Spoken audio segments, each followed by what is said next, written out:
Okay, so here we are at MKAL, and we're going to talk about a very personal project. This is your car, right, Steve? Yeah, this is my VF SSV RedLine, one of the last of the Aussie muscle cars, if you want to call it that. I did have a white SSV RedLine, and I had a customer that will always sort of hassling me that, oh, do you want to sell it? Do you want to sell it? And then a mate from Holden rang me, he goes, oh, I should see this new colour, son of a gun, looks killer, looks awesome.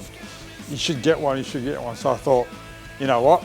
Next time the customer asked if I wanted to sell my white Series 1, I would sell it. So I ended up selling that and end up buying this. Right, okay, so tell us a bit, so when did you pick the car up, and let's walk through each stage of its development. I picked it up in November, from memory, 2017. And you know, you always have it in your mind, oh, I'll leave it stock. And then we started playing with a few things. Did coilovers, played with a few different type of wheels. And then I did a job for a mate, and he goes, oh, and if you can do this for me, a quick little job, I've got an LSA supercharger. And I thought, yeah, that sounds like a good barter. So we did that barter, and it snowballed from there. Right, okay, so of course, you know, more boost. What other adjustments did you need to make to the car? So originally when we first did the car, we just did one of my camshafts, heads, and the supercharger. We did an X4 set of extractors, and we we made the complete exhaust system for it, hand built it, modified the existing mufflers to keep the bimodal, and we've tucked it up really high, and that's sort of basically what we ended up with. And then we ran out of fuel pump from the standard pump because it made too much power, and then we had to change the fuel pump again. So what stages of horsepower was it running? Like, obviously you did a dyno on it. At the first stage, we ran about, in kilowatt terms, first run was about 590 kilowatts with the standard bottom end. And then it's when we ran out of fuel pump. Then we upgraded the fuel pump to a 800 horsepower pump, and that's where we cracked about 610 kilowatt mark with the standard bottom end. So, and then we thought, oh, we'll just leave it at that, but then we found the intake was a restriction. Right, so different airbox was required? Yeah, so different airbox. So actually then we thought to myself, if we're going to go to the next level, let's pluck the engine out and let's rebuild it and forge the rotating assembly. Okay, so forge rotating assembly, what else? Cam, heads? Yeah, so when we pull it out, so we use the standard LSA crankshaft, and we use Comstar rods, and from memory, I think we put CP pistons in it. The comp was roughly about 11:1. Nice. Tighten up the ring gaps a little bit. Same camshaft that we used originally. Heads are the same, we just had the blower ported, and we put the VCM front snout on it to give me the more airflow, and we got a Nick Williams, the 103 throttle body.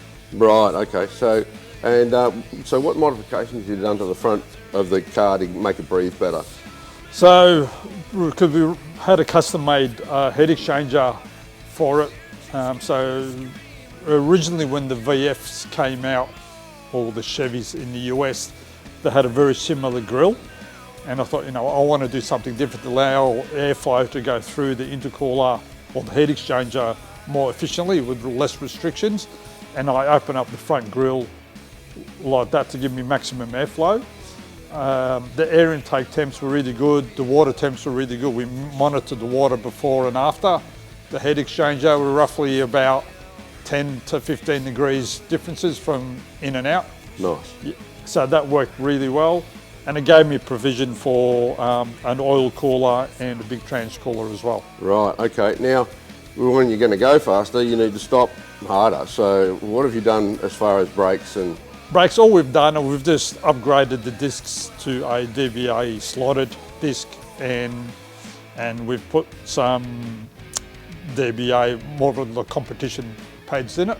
Yep. And that's sort of basically it. Other than that, it's just the brakes are standard. Right, okay. And have you done any interior mods or changed any trim at all? The trim is basically all the same. All I've done is put a Kenwood head unit in it because the miling system used to do my head in. It wasn't very user-friendly. Yeah, it was really glitchy. It was just pretty average. Yeah. With the Kenwood, you got digital radio. It's a bigger screen. It's easier to use, in my opinion, but everyone's different. And I ran a boost gauge, fuel pressure gauge, and a AFR gauge in the console just to keep an eye on things while we're running. Yeah. So what's it make at the final stage? The last dyno you did? What Last did you get? dyno run was 840 horsepower at the wheels. Nice. Yeah. And it's pretty conservative. It still drives nice. You're trying to find that balance between drivability. It's a street car, not a drag car. The combination works really well. The drivability is the key for me. Yeah. And it's still, you can go for a weekend, cruise with the family, it's not a problem at all. Great. So you're going to see a bit more of this thing.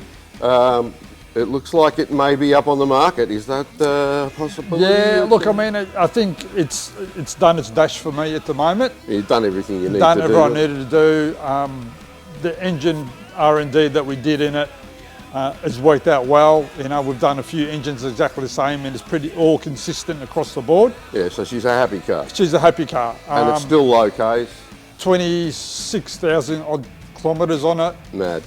Yeah, so I think it's time to move it on and go on to the next thing. Project. Yeah. The next experiment. Yeah. All right, that's great. Awesome. It's a beautiful car.